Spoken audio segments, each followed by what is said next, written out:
So next up is one of my dear friends, Steve Santarseiro. I'm sure everyone knows him, and we are so excited that he has agreed to step forward and do this, because this is our year, Steve. This is it. Okay? This is it. I did it. We can do it.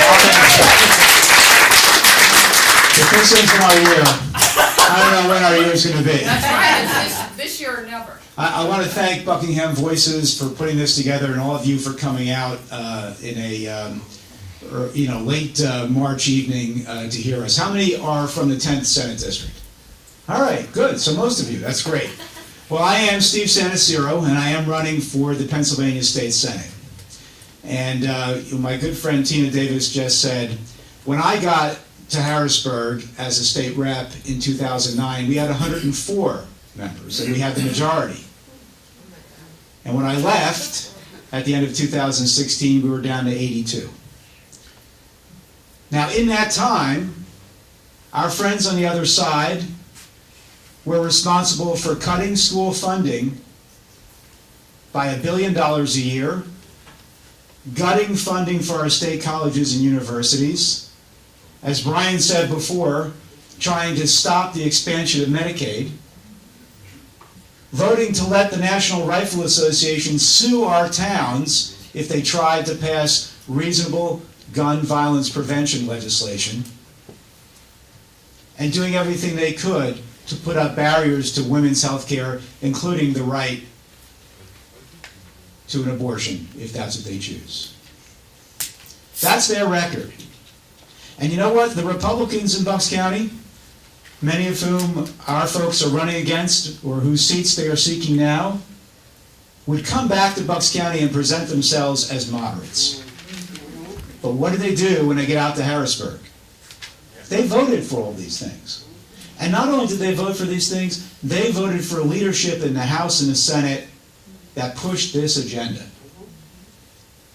So that's why it's so important that we win these seats, why Tina gets elected to the state Senate and I get elected to the state Senate, or other candidates win as well. We have to create a new day here in Pennsylvania and throughout our country, and this is the year to do it. We have that opportunity now. Tina talked about that difficult time that she and her husband Jim faced in 2008. I grew up the son of a school teacher back in the 60s and 70s when school teachers didn't make a lot of money. They don't make enough. And let me tell you, my dad had to work 2 jobs to make ends meet. At night, he went out to work at the local JCPenney's in their hardware department. I, however, worked hard, and with his support and my mother's support, they made sure I was able to afford a college education. And that ultimately led to me going to law school. Don't hold that against me. But that pulled me higher up. And as a former teacher, I can tell you, one of the most important things we have to do in this state and throughout our country is invest in the next generation by investing in education. We absolutely need to do that. We do need to do something about the gun violence epidemic. When I was in the State House, I was the prime sponsor of the background check bill and the no-fly, no-buy bill. I marched with those kids in Doylestown this past Saturday. How many of you were there? All right? We owe them. If not ourselves, we owe them to pass an assault weapons ban, to make sure that we have a gun violence restraining order law in place, to have full background checks, and all these other measures that are common sense and reasonable, and guess what? Most gun owners support. It's time that we do this. It's sensible, and we can save lives, and we have no more excuses. These kids are our leaders in this. They are our moral authority. We need to follow them. And last, we absolutely have to make sure that health care is available to everybody.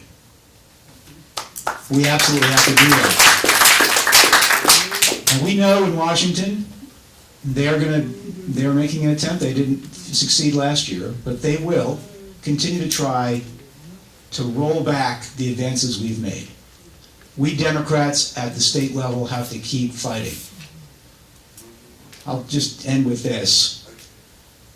Every year we go down to Bethany Beach in Delaware in the summertime. We rent a house with our neighbors. And this past August we went down. My daughter Nancy got up early and she went out and she took a photo of the sun rising over the ocean at 6 o'clock in the morning.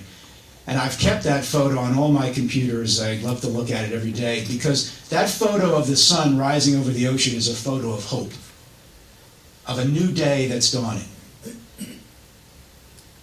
It's easy to be pessimistic, especially with the news that we're confronted with every day.